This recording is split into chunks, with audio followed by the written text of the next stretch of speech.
Bonsoir à tous. Bonsoir. Je vous souhaite tous la bienvenue ce soir au cours de notre réunion de finalisation de projet. Nous allons commencer par les présentations et nous allons demander à ce que chaque personne qui ne parle pas ferme son micro jusqu'à ce que elle va prendre la parole et là, elle aura la possibilité d'ouvrir son micro pour que nous puissions bien nous entendre tous. Donc, je me présente, je suis le docteur David Katalay, président national et international de DDK Ministries Foundation. Que la prochaine personne prenne la parole, ainsi de suite, qu'on se présente, et puis on va commencer la réunion. Alors, bonsoir à tous. Je suis Madame Étienne Sylvie, la coordinatrice internationale de la DDK Ministries Foundation. Et dans la vie de tous les jours, je suis consultante en transition écologique et politique RSE.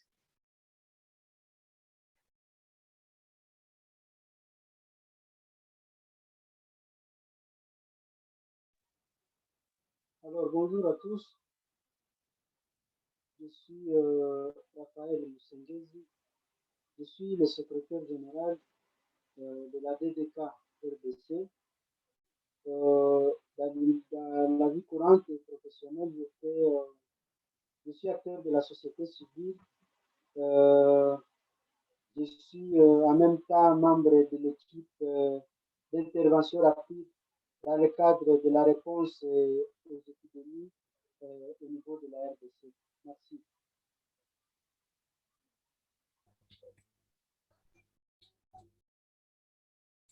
Bonsoir à tous. Je réponds de Mitterrand Kelani, Mitterrand Bukondo de Kelani. Je suis le vice-président DDK Ministry Foundation Matadi. Je suis consultant au projet d'appui au développement des micro, petites et moyennes entreprises, pas d'imprimé en sigle du gouvernement congolais. Et je suis le point focal SDE, qui signifie Service de développement des entreprises, pour l'encadrement et l'accompagnement de toutes les PME qui auront bénéficié de la subvention du gouvernement congolais sur appui de la Banque mondiale. Merci. Bonsoir à tous. Je m'appelle Thierry Mala, expert comptable, expert en projet, consultant chez AirFaf et ODD et chargé du projet de REDIC et du consortium des Corefec. Encore une fois, en gros et en large aussi, les coordonnateurs de DDK Ministries Kinshasa. Merci.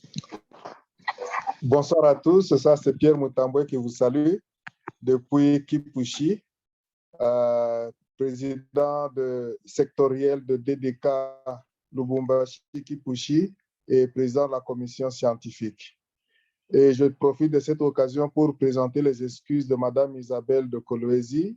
Elle a été éprouvée en ce moment précis, elle est à un deuil ici à Lubumbashi et elle n'a pas pu participer à notre réunion de ce soir. Toutefois, je peux la représenter. Merci.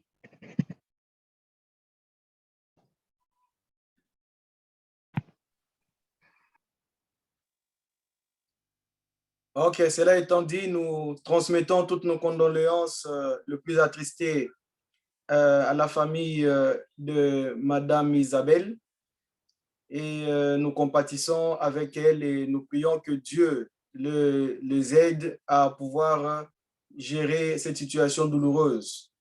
Et nous sommes vraiment de cœur avec eux. Alors, sans plus tarder, je vais passer la parole à la coordonnatrice internationale pour nous rappeler rapidement les termes de référence. Après, nous allons rentrer dans le vif du sujet avec le président de la commission scientifique. Madame la coordonnatrice, vous avez la parole. Alors, encore une fois de plus, ce soir, nous sommes réunis pour le rendu des projets qui portent numéro 1 sur l'autonomisation des femmes. Et ce projet a pour budget allant de 5 000 à 60 000 euros. Et il faudra tenir compte des objectifs de développement durable et bien entendu de l'environnement. Le deuxième projet est sur la culture concernant les jeunes, même les femmes et tout le monde. Et là, le montant fixé, parce que la dernière fois, je ne l'avais pas dit, le montant fixé va jusqu'à 100 000 $. Donc, voilà. Et ces projets doivent être prêts. Si c'est prêt aujourd'hui, ça sera bien. Voilà, Président. Merci beaucoup, Madame la coordonnatrice. Alors, sans plus tarder, je vais passer la parole au président de la commission scientifique afin qu'il puisse conduire ces moments d'échange pour que nous puissions adopter les projets que nous avons sélectionnés et puis que nous puissions voir comment le finaliser pour le soumettre à qui de droit. Monsieur le Président, Pierre, vous avez la parole.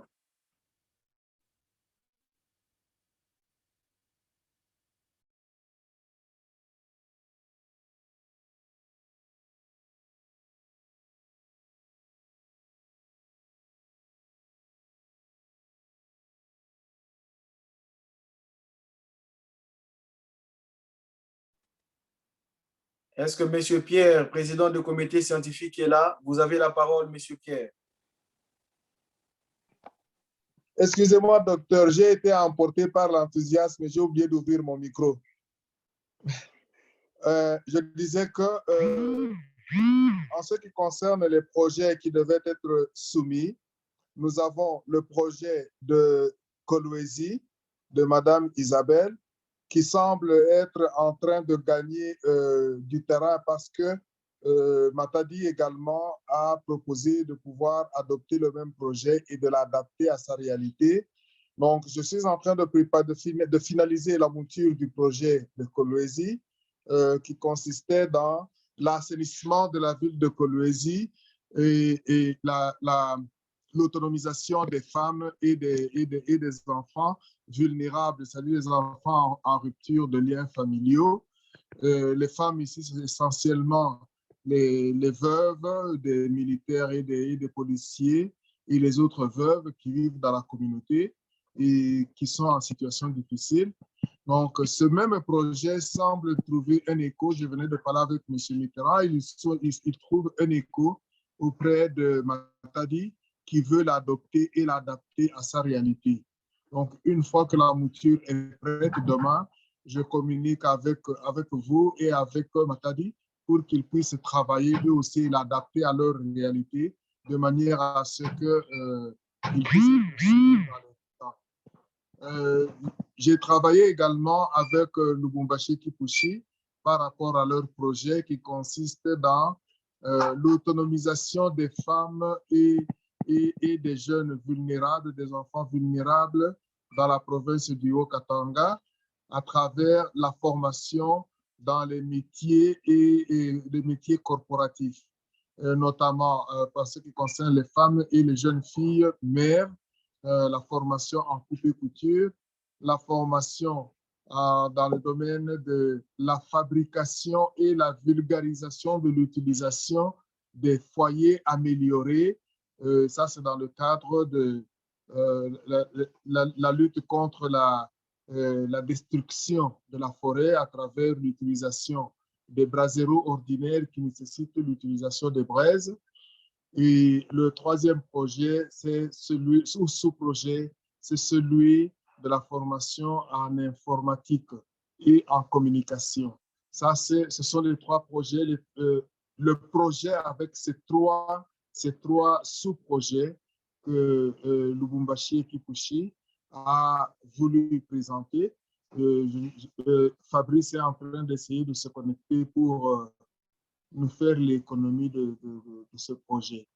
Le projet de Raphaël qu'il avait présenté en son temps, c'était celui de la production d'œuvres artistiques qui font la sensibilisation pour la paix dans la partie martyre de notre pays à l'est, Goma, Bukavu, donc le nord Kivu, le sud Kivu, l'Ituri.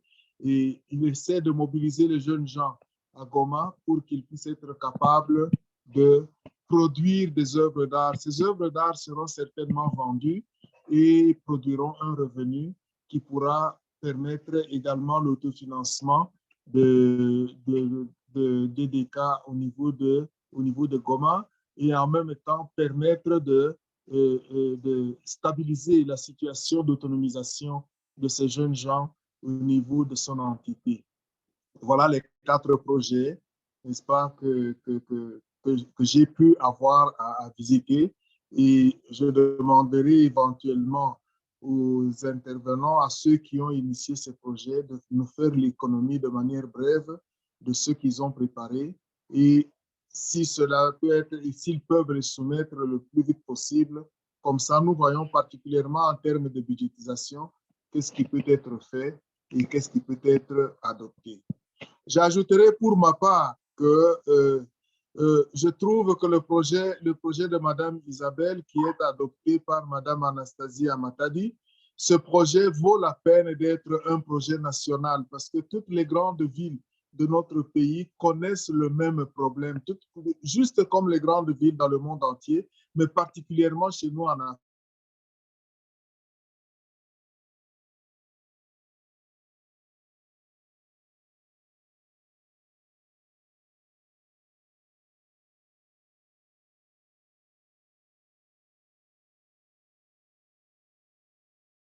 Dans la réussite de la réussite de l'activité de salubrité et le renforcement des capacités de ces différentes personnes au niveau de toutes nos grandes entités urbaines. C'est la proposition que j'ai voulu faire pour que ce même projet puisse être vulgarisé partout en tenant compte des spécificités de chaque entité. J'ai dit, Monsieur le Président. Et si nos amis Raphaël, par exemple, ou bien Thierry peuvent nous parler de ce qu'ils ont préparé, je pense que cela vaudra la peine d'être entendu. Merci beaucoup. Merci beaucoup, Monsieur le Président du comité scientifique, Monsieur Pierre. Et je crois que c'est important le projet de Madame Isabelle. Nous allons étudier là-dessus, comme c'est déjà adopté par la Fédération de Matadi du Congo central. Alors, nous allons laisser la parole à Monsieur Raphaël pour commencer, qui va pratiquement nous renchérir un peu avec, parce qu'il voulait faire des ajouts par rapport à son projet qu'il avait envoyé. Et puis après, nous allons passer à M. Mitterrand. Il avait essayé d'épingler un certain nombre d'axes que j'avais trouvé très intéressants. J'aurais voulu que nous puissions un peu revenir, qu'il éclaircisse un peu un certain nombre de points par rapport à ces projets-là, parce que nous avons besoin d'avoir, pour l'instant, pour ce que nous devons soumettre au plus tard jeudi. Donc, ça veut dire que tous les 2 projets que nous allons retenir aujourd'hui, si on peut les envoyer par mail, budgétisés au plus tard demain soir, ce sera une bonne chose pour que nous, jeudi, nous puissions les soumettre aux bailleurs. Et puis, pour les autres projets, nous allons nous-mêmes ou chercher d'autres financements ou nous-mêmes préfinancer des projets que nous pouvons réaliser sur le terrain, tel que le projet de M. Mitterrand, où il a parlé sur l'assainissement de l'eau. Il a dit que voilà, ils ont une pièce qui peut assainir l'eau. Et je crois que ça, c'est très, très important. On peut l'appliquer dans toutes les provinces, dans toutes nos fédérations, parce que nous avons besoin de l'eau potable et parce que l'eau, c'est la vie. Donc, c'est pourquoi je voudrais commencer par M. Raphaël, après M. Mitterrand, et nous allons finir par M. Thierry des cordons de la ville de Kinshasa.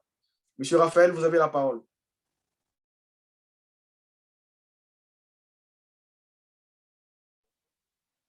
Alors, merci, Monsieur le Président, pour la parole m'accordée. Je fais un projet. Je ne sais pas si vous m'écoutez, s'il vous plaît.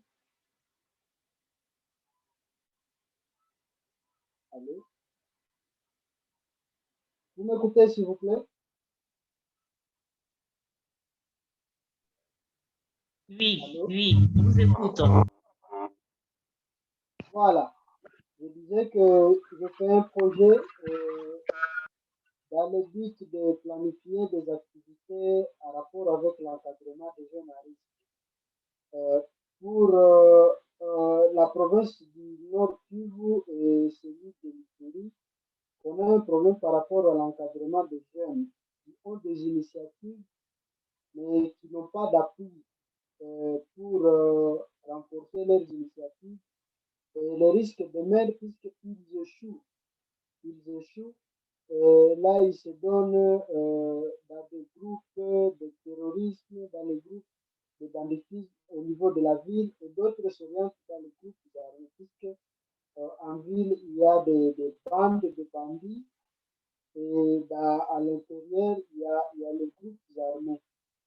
C'est ça la problématique. Alors, pour ce qui est de l'objectif général, nous voulons, nous en tant que fondation, nous voulons faire participer les jeunes en les encadrant dans des petits métiers. Cela aura un impact sur les taux de criminalité en milieu urbain, mais aussi au niveau rural, vouloir réduire le risque de s'enrôler dans les groupes armés. Ça, c'est l'objectif global. Spécifiquement, nous voulons exploiter les talents et actualiser les ambitions des jeunes dans les activités d'entrepreneuriat. Et là, l'entrepreneuriat, moi, je vois l'art esthétique, la coupe-couture, mais aussi la culture de paix à travers la production de ces objets d'art. Il y a aussi organiser un concours qui va impliquer les jeunes filles et les garçons dans la production de ces mêmes objets. Il y a aussi le renforcement des capacités pour ceux-là qui ont déjà commencé. Renforcement des capacités sur l'aspect professionnel. Puisqu'il y a ceux-là, par exemple, qui font l'esthétique, mais ils ne savent pas s'adresser aux clients. Et cela engendre des conflits de fois en ville. Alors, comme troisième objectif, il y a chercher à vouloir relancer l'économie de ces jeunes au niveau de la communauté, mais aussi renforcer les capacités sur le plan technique et gestion des activités génératrices de revenus. Ça, c'est les 5 objectifs spécifiques par rapport à ce projet. Il y a les bénéficiaires. Premièrement, le projet visait à atteindre 150 jeunes. Mais de ces 50 jeunes, on a retenu 50 qui vont bénéficier de bourses avant d'être réinsérés dans les communautés. Comme acteur du projet, il y a la division provinciale de la culture et des arts au niveau de la province, et ça, c'est la partie étatique. Il y a le Parlement des jeunes, puisqu'on a déjà beaucoup de parlements des jeunes. Il y a ceux-là qui s'appellent les jeunes du Parlement des jeunes. Du coup, il y a le Parlement des jeunes acteurs de paix, il y a le Parlement des jeunes du Conseil provincial de la jeunesse. Ce sont les 3 branches qui seront impliquées dans ce projet et pour sélectionner les bénéficiaires. Il y a aussi les associations locales, mais aussi les initiatives locales. Et après, finir par les autorités municipales, puisque le projet vise seulement la ville de Goma. Et au niveau local, on va voir si le projet serait élargi dans les milieux ruraux. On va voir aussi les autorités locales. Par rapport à la durée, c'est un projet qui va durer 6 mois. Il y a les stratégies qui sont là. On va commencer par sélectionner 150 jeunes qu'on va former sur la vie professionnelle en art et culture. Et puis, on va passer par un concours qui va impliquer les 150 jeunes. Et le concours va nous amener à retenir 60 jeunes. Les 60 jeunes vont bénéficier d'une bourse pour la formation dans les 3 filières, la couture, l'art et aussi esthétique. Alors, après, on va passer par la dotation, pour ne pas dire réinsérer. On réinsère les 60 jeunes et puis ils vont commencer à travailler dans leurs endroits, dans leurs entités. Si ce n'est pas le quartier, ça sera les avenues. Si ce n'est pas les avenues, ça sera au niveau du groupement. Le projet a beaucoup d'opportunités. L'opportunité, c'est qu'il y a de ces jeunes qui ont des initiatives, mais ils n'ont pas d'appui. Et pour eux, ce projet, c'est vraiment une opportunité de vouloir encadrer ces jeunes et pour qu'ils puissent se relancer sur le plan économique, mais aussi participer à la restauration de la paix et la cohabitation pacifique entre les communautés. Le projet aura comme indicateur il y a le nombre de jeunes filles et garçons ayant pris part au concours. Je disais 150. Le nombre de jeunes filles et gagnants, filles et garçons gagnants et bénéficient d'une formation en art, poésie pendant les 3 mois. Il y a les jeunes filles et les jeunes bénéficiaires d'un kit et s'engagent à sensibiliser partant de leur production pour sensibiliser la communauté dessus.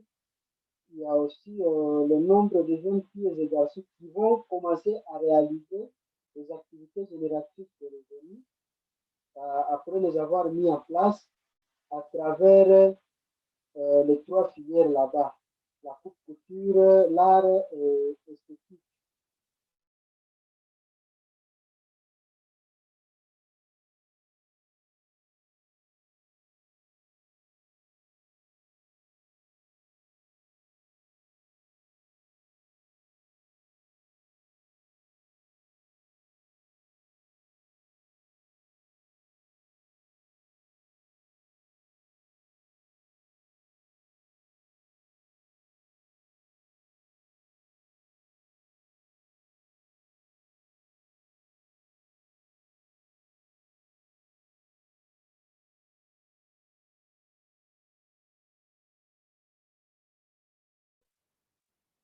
Allô? Oui, on t'écoute.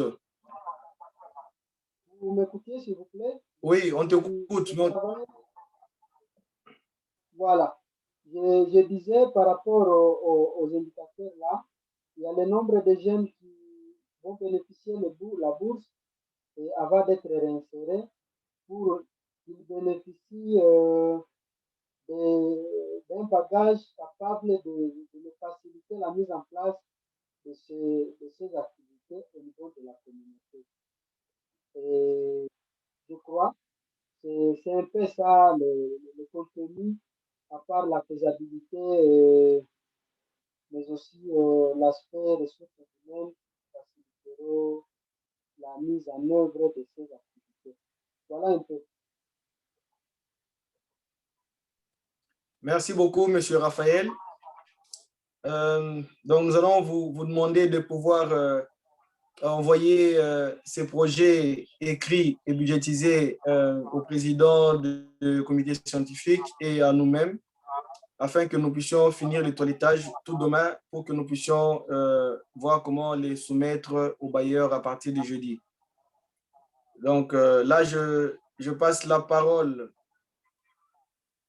à M. Mitterrand. Monsieur Mitterrand, oui, si vous êtes là, bonsoir. Vous avez la... Bonsoir tout le monde. Je pouvais peut-être parler un peu de façon plus précise par rapport à ce que j'ai évoqué hier, avant hier lors de notre 3e réunion. Alors, je parlais sur l'eau, les filtres et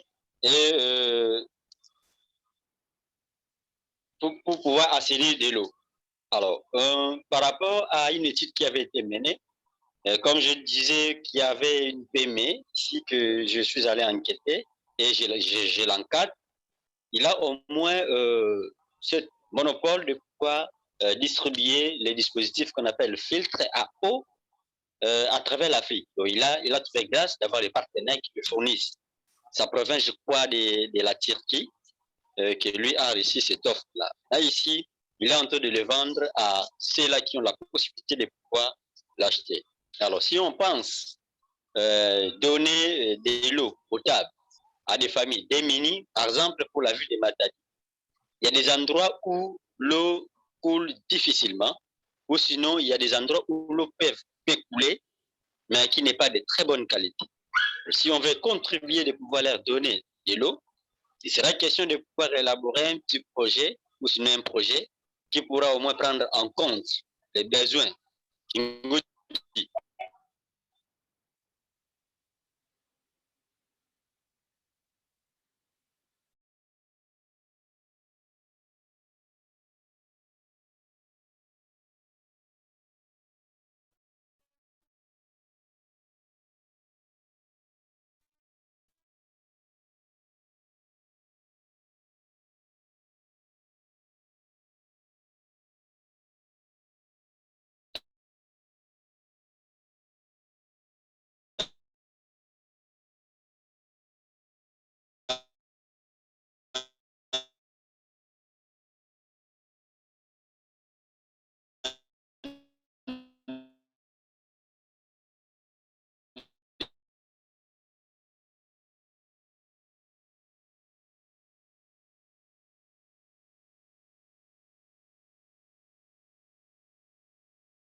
Voilà, je constate qu'il y a un problème de connexion avec M. Mitterrand et je vois même qu'il s'est même déconnecté.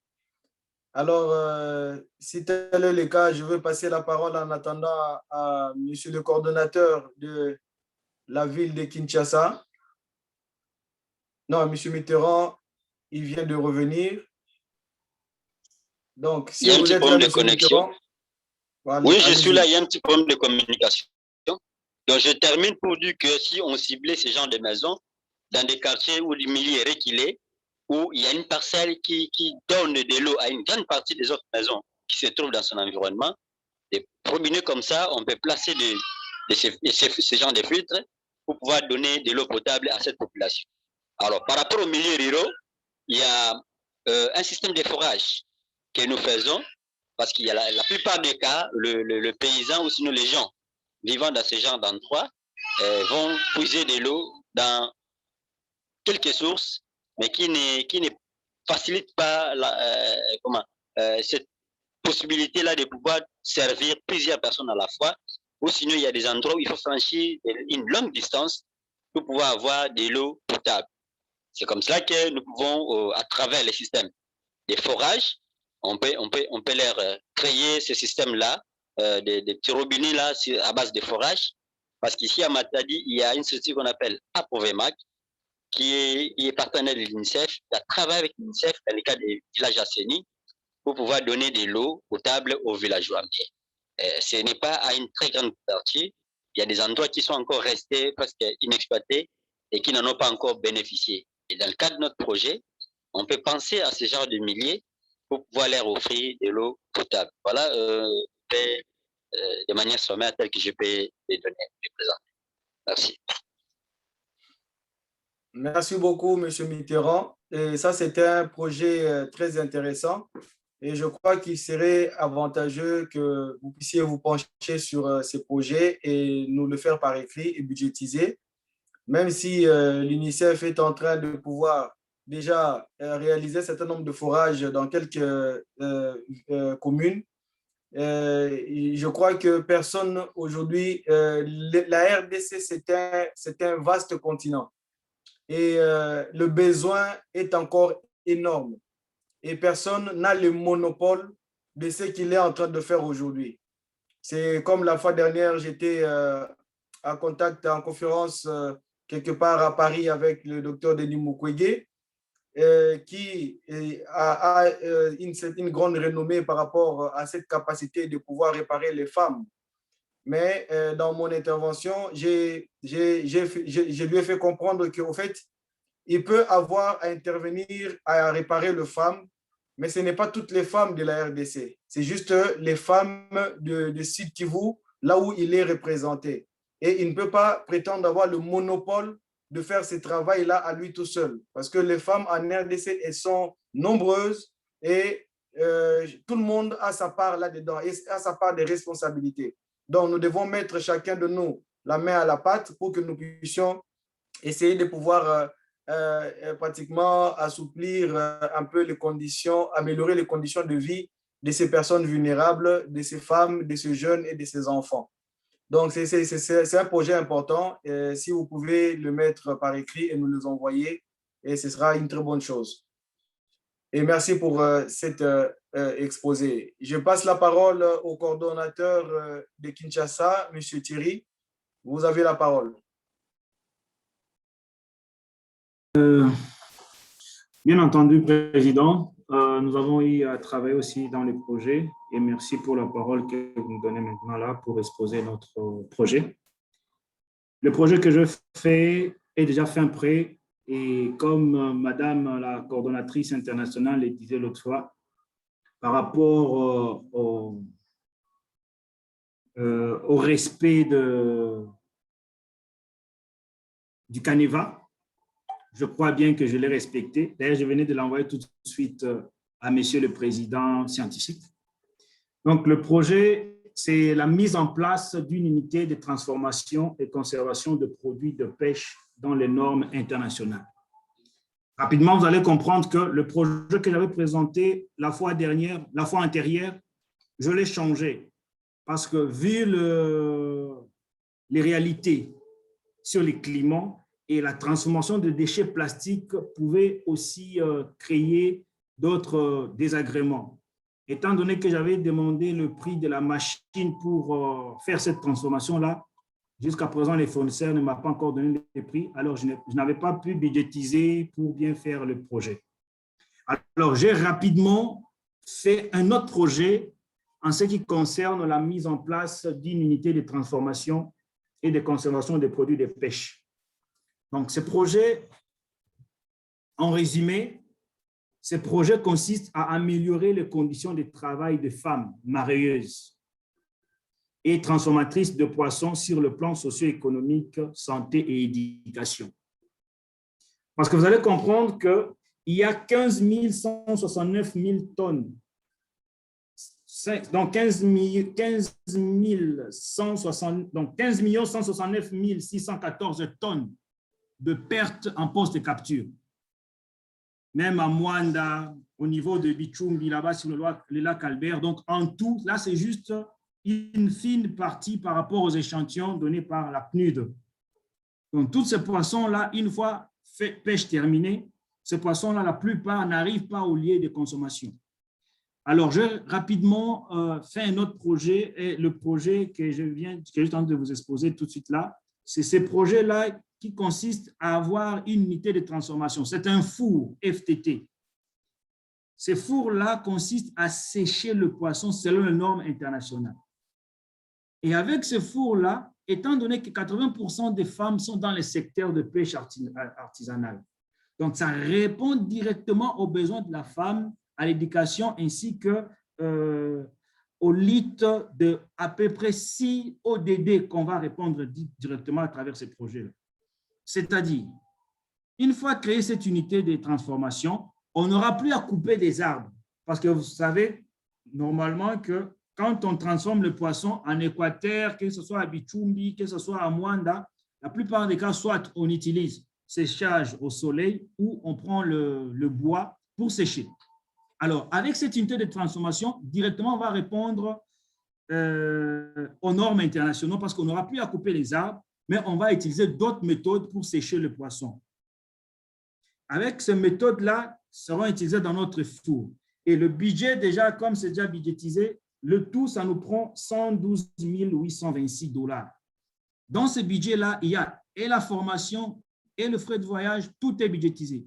Donc, j'ai déjà fait le plan prévisionnel, les cash flow, tout et tout. Vous trouverez déjà en annexe dans les projets qui est déjà entre les mains de M. Pierre. Alors, ces projets-là vont répondre rapidement, si je peux me permettre. Ça va répondre rapidement aux ODD. Par rapport aux ODD, au premier ODD qui est pas de pauvreté. Ces projets-là vont répondre. Et ces projets, je n'ai pas voulu mettre l'accent par rapport à la zone. Vous allez voir que quand j'ai envoyé les projets, les sites à laquelle le projet était établi, actuellement, c'est une zone rouge. Voilà pourquoi j'ai laissé la liberté au comité directeur de voir dans quelle mesure, parce que ce projet-là, étant donné que notre pays regorge beaucoup plus de zones halieutiques, donc c'est-à-dire que des zones de pêche, donc on peut soit l'affecter à Mwanda, à Kalemi, à Goma, à Bukavu, toutefois, par rapport aux mesures sécuritaires qui seront mises en place. Parce que ces projets, j'avais projeté ça pour Mwanda, Rutshuru, au niveau de Bichumbi là-bas, ceux qui connaissent, soit l'Équateur. Mais dans le cadre de notre projet, c'est au président d'en décider. On va directement répondre à la fin au deuxième ODD fin zéro. Parce qu'une fois on a plus de 15 000 tonnes en perte, on aura ces 15 000 tonnes-là en consommation et en conservation. Ça va permettre à notre population de ne pas être en rupture en denrées alimentaires. Parce que avec le projet ici de FTT, ce n'est pas seulement les denrées alimentaires, mais quand on va extraire l'huile produit les savons. Donc, l'huile là produit les savons et ça va entrer directement aussi dans la chaîne alimentaire par rapport à la lutte contre les kwashiorkor. Il y a des vitamines oméga 3 qu'on va y soutirer et ça va toujours aider. L'huile qu'on va tirer là, ça va donner directement, ça va aussi aider par rapport aux oméga 3 et à autre chose et à faire les savons. En plus, le zoo, parce que quand on transforme, deux fois, une fois on extrait ces déchets-là, les déchets de poissons, les intestins et consorts, seront aussi transformés dans plusieurs domaines, dans les problèmes de l'agriculture, dans le domaine de l'agriculture et dans le domaine de nutrition.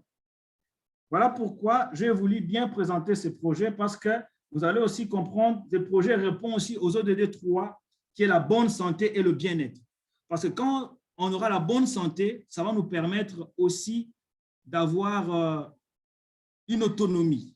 Parce qu'on va consommer ce qu'on est en train de produire. Au lieu de dépendre de Thomson, ceux qui connaissent bien Kinshasa, on dépend de Thomson, on dépend de l'économie étrangère. Et il y a une fuite de capitaux dans ce sens-là. Et notre projet, c'est un AGR qui répond vraiment aux besoins, surtout de la femme congolaise. Parce que vous savez, si je peux me permettre de le dire, Madame la coordonnatrice est mieux placée pour ça. Celui qui donne à la femme, il donne à toute une famille.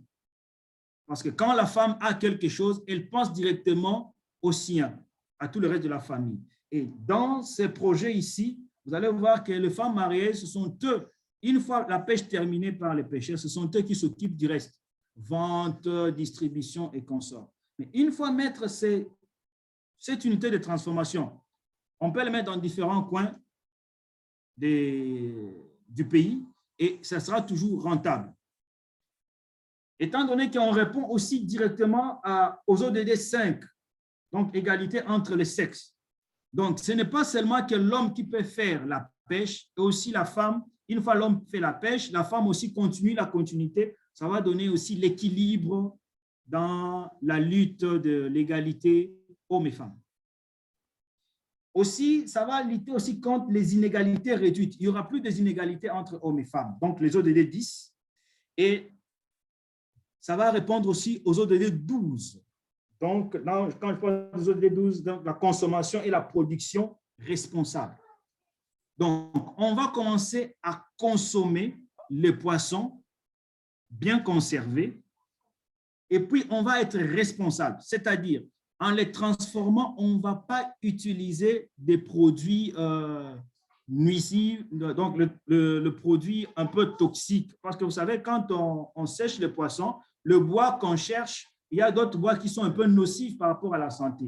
Et la manière dont on les sèche aussi peut avoir de l'impact sur la santé. Mais avec ces systèmes ici, on aura la consommation responsable. C'est-à-dire, les séchages là vont consister à utiliser des rafles de maïs, par exemple, des rafles de riz, par exemple. Et donc, tout ce qui, donc, une fois l'agriculture terminée, tout ce qu'on jette là comme raflé des arachides, c'est ce qu'on va utiliser pour la transformation. Il y a aussi un tableau que j'ai envoyé quant à ça. Donc, on n'aura pas à utiliser des braises, tout et tout. Non, on va utiliser ces rafles-là. Et puis, j'ai aussi essayé d'approfondir un peu les études par rapport au kilo. Donc, autant de kilos, on peut utiliser autant de raflés de maïs. Donc, c'est-à-dire qu'on n'aura plus à jeter quelque chose. Tout va se transformer. Et donc c'est ça, premièrement. Et puis, deuxièmement, on va répondre aussi aux ODD 13. Lutte contre les changements climatiques. Donc, c'est ce que je venais de dire tantôt. Lutte contre les changements climatiques. Donc, c'est-à-dire qu'on va lutter à ce qu'il n'y ait pas des antivaleurs dans ce qu'on va commencer à faire. Donc, c'est-à-dire que ce qu'on transforme, ce qu'on fait, on va être responsable pour ne pas polluer l'atmosphère. Donc, c'est-à-dire que dans notre four FTT, il y aura, même les images, je vais vous envoyer après la réunion. Donc, dans ce four-là, on aura à consommer que le produit qu'on a tiré des champs, les déchets, donc les raflés de produits agricoles qu'on va utiliser. Et puis, ce four-là, il n'y aura pas assez de fumée comme ceux qui utilisent le bois. Et ce projet va répondre à beaucoup de besoins de la femme congolaise et surtout sur le plan économique et social, parce qu'il y aura aussi l'éducation. Ces femmes-là doivent être éduquées, parce que là, on va parler de l'éducation phytosanitaire. Donc, c'est-à-dire qu'on va expliquer ces femmes-là, parce que la plupart des femmes mariées souffrent des problèmes des infections. Parce que vous savez, quand ils entrent dans des zones de pêche, tout se font là-bas. Et des fois, quand elles entrent, elles sont souvent attaquées parce que c'est dans le fleuve ou dans des rivières. Ils sont souvent attaqués par des problèmes, des infections. Et on va les apprendre comment se comporter face à cela. Donc, vous allez voir dans le projet, il y a aussi une partie éducationnelle. On va les apprendre comment faire face à cela. Et sur le plan socio-économique, on va aussi les montrer comment est-ce qu'on peut rentabiliser leur travail. Et une fois que, comme nous le savons tous, une fois que la femme aussi a un apport dans un couple ou dans un foyer, ça donne l'équilibre. Donc là, on va lutter aussi contre les inégalités. Donc, si je peux me permettre de compter 1, 2, 3, 4, 5, 6, 7. Donc, on aura à répondre à 7 ODD dans le même projet. Pour l'instant, je me limite par là et je remets la parole au président. Merci. Merci beaucoup, monsieur le coordonnateur. Je crois qu'en RDC, il n'y a pas que le poisson qui meurt de vieillesse. Il y a aussi le fruit qui meurt de vieillesse. Il y a les mangues qui pourrissent sur l'arbre et puis c'est mangé par les chauves-souris jusqu'à ce que ça va tomber et c'est perdu. Et même le peu de personnes qui arrivent à les cueillir, ils n'arrivent pas à les évacuer pour qu'ils puissent avoir une large distribution parce qu'il n'y a pas d'infrastructure. Donc, il faut réfléchir pour voir si on peut incorporer en plus de poissons, qu'on fasse aussi le séchage de fruits. Et je pense même là, en même temps, si on peut créer des emballages qu'on va appeler les emballages DDK, où on va sécher les fruits et on va créer des emballages DDK. Comme aujourd'hui, nous allons aussi lancer une ligne de vêtements DDK. Je crois que vous voyez, madame la coordonnatrice, vous voyez comment elle est jolie. Voilà, ça c'est la ligne de vêtements de DDK que nous allons créer, nous allons lancer. Et nous allons aussi lancer la ligne de parfums, le parfum DDK. Et vous allez voir, nous allons faire des grandes choses et dans le cadre alimentaire, Nous pouvons aussi créer des emballages, comme aujourd'hui nous avons le poisson salé, le poisson fumé. Et aujourd'hui, nous pouvons aussi chercher des emballages pour que quand nous sommes en train de sécher ces poissons-là, que nous puissions les mettre dans ces emballages et que ça devienne une marque de DDK. Donc, ça va constituer des produits de DDK que nous allons commercialiser et ça va faire que nous allons avoir un impact sur le plan national et pourquoi pas international demain. Alors, je passe la parole à la coordonnatrice pour qu'elle puisse un peu revenir sur tout ce que vous avez dit et faire la synthèse de tout ça avec le président du comité scientifique. Alors, tout d'abord, je voudrais dire bravoure, bravoure à toutes les personnes qui ont exposé. Et tout ce qui a été dit répond aux objectifs du développement durable et prend en compte l'environnement. Et c'est vraiment super, mais vraiment bravo. Nous continuons dans cette plan. Donc, voilà. Mais je pense que je vais m'arrêter là, puisque après, nous avons un autre sujet à aborder et je vais laisser la parole à M. Pierre.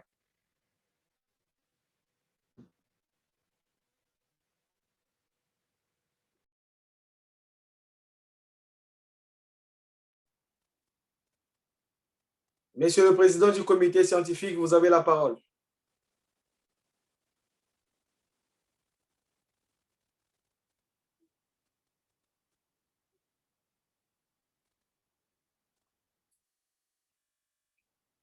Bon, je vois qu'il a de difficultés. Donc, en définitive, pour clore ces premiers points, nous demandons à ce que toutes les personnes qui ont intervenu, qui puissent finaliser, pour ceux qui n'ont pas encore envoyé, leur projet par écrit, budgétisé, et qu'on nous les envoie, si pas ce soir, au plus tard demain, pour que nous puissions préparer nos enveloppes et nos fardes que nous allons envoyer pour soumettre ces projets aux bailleurs. Et nous croyons que ces financements, nous allons les avoir parce que ce sont des projets qui ont été effectués, réalisés par vous, les meilleurs.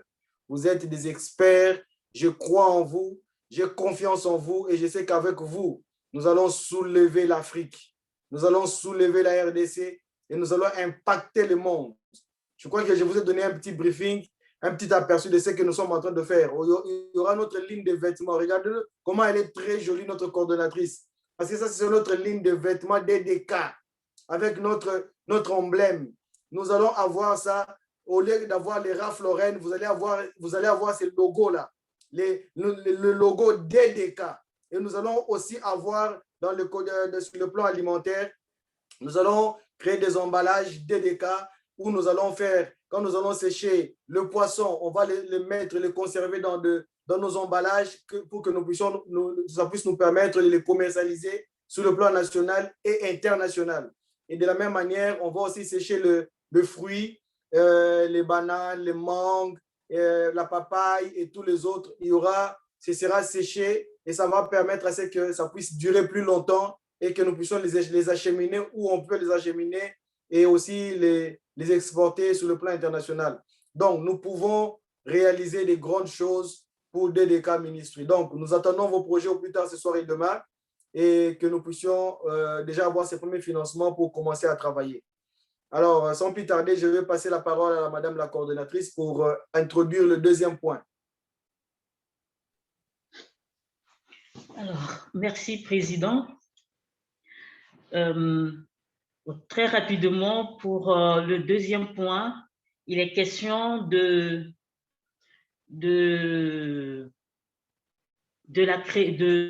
l'organisation d'un atelier.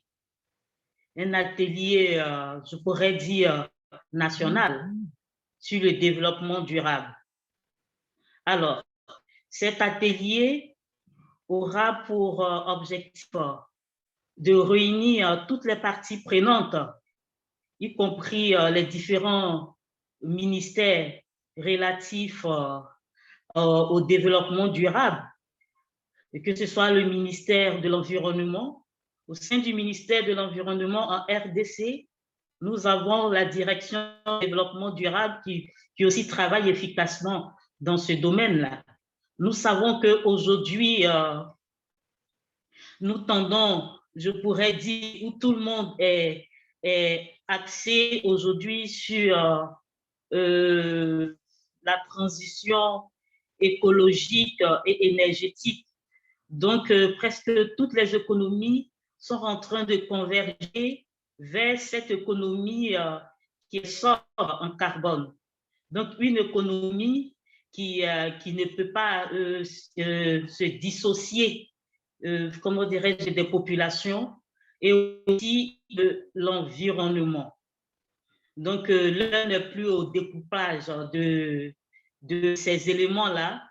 Et cet atelier va réunir les ministères concernés, que ce soit le ministère de l'Agriculture, le ministère de l'Environnement, le ministère des Eaux et Forêts, le ministère de l'Énergie, je crois qu'il y en a un RDC, bien sûr, le ministère, que ce soit des Affaires étrangères, et le ministère aussi de l'Enseignement, tous les partenaires multilatéraux. Les partenaires multilatéraux, c'est les organisations internationales, les institutions internationales, en parlant même de l'ONU et de ces institutions spécialisées comme le PNUD, et que ce soit le PNUD, que ce soit l'UNESCO, que ce soit toutes ces institutions spécialisées de l'ONU. On va réussir les inviter à se joindre à nous. Aussi le secteur privé, les entreprises et aussi la société civile, hein, les autres associations. On va comment dirais-je, solliciter aussi le secteur public, hein, la presse. Donc, comme je l'ai dit en amont, les parties prenantes à l'enjeu climatique. Donc, ça sera un atelier sur le développement durable. Et on pourra mettre en place, pour mieux travailler, on pourra mettre en place une plateforme de partenaires. Une plateforme de partenaires avec toutes ces parties que j'ai citées. Et deuxième point, on parlera aussi de l'organisation de la COP 26 et la contribution des parties prenantes de la RDC. On sait que c'est pour bientôt en Angleterre. Donc, nous, on va essayer de, comment je peux dire ça? On va essayer un tout petit peu de dévancer. C'est vrai que c'est prétentieux, mais il faut le faire, de dévancer le ministère de l'Environnement. On va faire parler de nous, quoi, pour dire que, ben voilà, voici une fondation qui est aujourd'hui, comment dirais-je, qui est dans l'autonomisation de la femme et aussi dans cet élan à l'enjeu climatique. C'est très important parce que nous sommes une fondation et nous avons besoin de ressources, que ce soit logistique, que ce soit des personnes, que ce soit financier et autres. Et ça, c'est une stratégie de réunir toutes ces parties prenantes-là, puisque c'est nous qui allons organiser et les inviter. Il y aura des thèmes et des sous-thèmes. Nous allons en discuter aux réunions prochaines. Donc, voilà un peu l'idée. Je ne sais pas si je me suis fait comprendre, je ne sais pas, Président, ou on laisse la parole à tout le monde très rapidement. On a quelques minutes et on va programmer une autre une autre réunion pour en parler quoi, plus de façon explicite. Merci beaucoup, Madame la coordonnatrice. Donc, pour que vous compreniez un peu le contexte dans lequel elle est en train de parler, au fait, nous sommes en train de mettre en place une équipe. Normalement, c'est pour soutenir et accompagner notre nouvelle vice-premier ministre chargée de l'environnement, Maman Eve Bazaïba, avec qui je suis en contact. Et nous avons dit, bon, écoutez, c'est une femme déjà qu'on a pu honorer. Nous voyons que le président Tshisekedi respecte l'approche genre et il tient compte aussi aux femmes. Et je crois que ça rentre dans notre domaine de prédilection et nous disons, nous allons l'accompagner comme il a reconnu les femmes.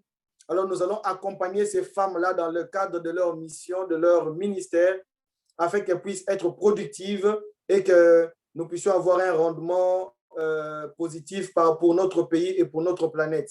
Parce que nous ne sommes pas sans ignorer que la RDC est une réserve écologique à cause de sa forêt équatoriale, qui est la deuxième forêt mondiale après l'Amazonie pour l'équilibre écologique. Et je crois que c'est un grand ministère, le ministère de l'Environnement, et c'est pour ça que nous voulons mettre en place, lancer cet atelier pour que nous puissions mettre en place des grands experts pour lesquels vous êtes déjà le premier des experts que je vais faire participer. Et dès que nous avons les feedbacks de son Excellence, Madame la Vice-Première ministre, Madame Bazaïba Eve, eh bien, nous allons faire une première rencontre avec elle sur Zoom. Et puis après, nous allons commencer avec quelques ateliers sur place à Kinshasa et partout. Et nous aurons aussi des experts internationaux qui vont aussi participer. Et ce sera une équipe qui va vraiment sauver l'humanité, sauver le monde. Parce que notre planète dépend de la manière dont nous sommes en train de la traiter. Et nous allons bien la traiter et nous allons vivre en harmonie avec notre planète. Donc voilà un peu c'est les bien fondés ou encore les raisons pour lesquelles nous sommes en train de lancer cet atelier. Donc s'il y a des questions, on est presque à la fin. Dans 3 minutes, on va finir. Dans 5 minutes. Donc si vous avez des questions, vous pouvez les poser rapidement et puis la prochaine réunion, nous allons être plus explicites par rapport à ça.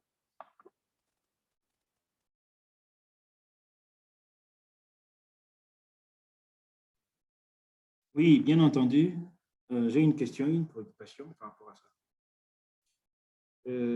Organiser les ateliers, c'est une bonne idée. Mais quand on va les organiser, ça sera pour vulgariser. Quel sera notre message, au fait? Parce qu'en ce qui concerne les ODD, on sera là, une fondation qui en parle, mais elle-même, Madame la ministre, nous avons été avec elle avant qu'elle ne soit, et puis même après. Parce que comme je le disais, dans le groupe RFAF, les réseaux des femmes francophones, elle en fait partie, donc j'en fais aussi partie. Et je ne sais pas, parce que pour l'organiser, je ne sais pas si je peux donner une petite idée. Parce que j'ai entendu Madame la coordonnatrice parler des parties. Il y a beaucoup de parties prenantes là-dessus qu'on peut aussi associer, si on peut associer ces organes-là, et puis parler sur une thématique qui va être… Parce que quand on va parler des ODD, c'est vague. Il y a beaucoup de thématiques là-dessus. Ça va nous perdre. Ça va nous perdre. Et je ne sais pas, même en Angleterre, États-Unis n'ont jamais atteint les 17 là. Donc, c'est à nous de cibler. Parmi les 17, on cible, notre thématique, on va se focaliser sur ça.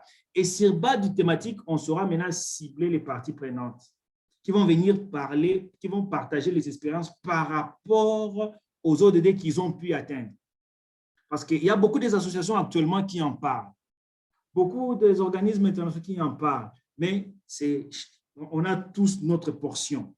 Maintenant, c'est à nous, maintenant, la Fondation, de se focaliser sur notre portion. On s'est dit, soit on peut prendre, par exemple, les ODD 1, pas de pauvreté, on prend peut-être les 5, égalité entre 7, Et à sur base de ça, on commence à développer nos projets, développer nos idées et on commence à vulgariser cela. On laisse aussi les champs aux autres de faire parce qu'une fois on fait ce qu'on peut faire et on le fait mieux, ça va nous permettre de nous faire entendre. Merci. C'est juste une petite partie. Merci beaucoup, Cordon. Donc, nous attendons vos propositions. Justement, c'est pour ça que nous avons lancé ça comme ça. Nous attendons vos propositions et nous allons mettre tout ça ensemble. Et après, nous allons définir quelle est notre particularité. Et nous, sans oublier que déjà, par rapport à ce que nous faisons dans la Fondation, nous occupons de veuves et des orphelins. Donc, ça veut dire qu'il y a la femme, il y a les jeunes et il y a les enfants. Donc, nous sommes déjà circonscrits dans le cadre des ODD, mais nous avons déjà un domaine déjà bien qui nous définit et dans ces cadres-là aussi, nous allons aller dans le même sens pour que nous puissions, comme tu as dit, faire des choses, mais les faire mieux parce que c'est notre particularité et c'est notre identité même d'ailleurs, je peux dire. Mais sinon, vos propositions seront les bienvenues et nous attendons les propositions de tout le monde. S'il y a encore une autre personne qui veut prendre la parole.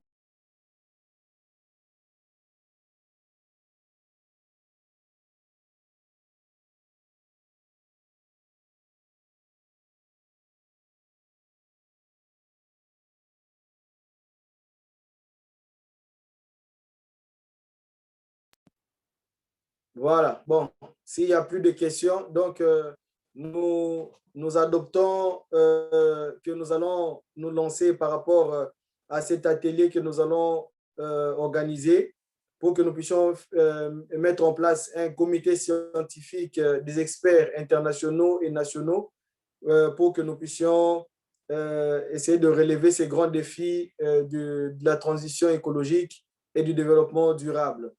Et cela vous sera pratiquement communiqué par rapport aux dates de la prochaine réunion où nous allons tabler spécifiquement sur ça. Alors, s'il n'y a pas d'autres intervenants, nous sommes à la fin de notre réunion. Donc, je déclare la clôture de notre réunion de ce soir. J'ai dit et je vous remercie. Merci. Merci beaucoup, Président.